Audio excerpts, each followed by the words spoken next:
लक्ष्मण ने किस प्रकार 14 वर्ष तक दिन रात जगकर अपने भैया और भाभी का रक्षा करते रहे। तो कहानी कुछ इस प्रकार है कि वनवास की पहली रात थी। श्री राम जी और सीता जी दोनों सो गए। लक्ष्मण जी ने सोचा कि यदि मैं भी सो जाऊं तो जंगल की खतरा हानि पहुंचा सकते हैं। लक्ष्मण ने ठाना कि अब मैं 14 वर्ष तक दिन रात जग के मैं भैया और भाभी की रक्षा करूंगा।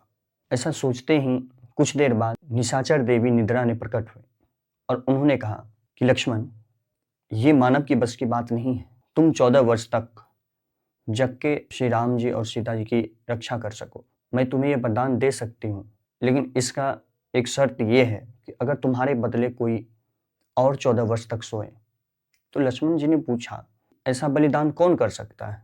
तो निशाचर देवी ने बोले कि हे लक्ष्मण, तुम शेषनाग के अवतार हो और तुम्हारी पत्नी उर्मिला स्वयं देवी के अवतार है।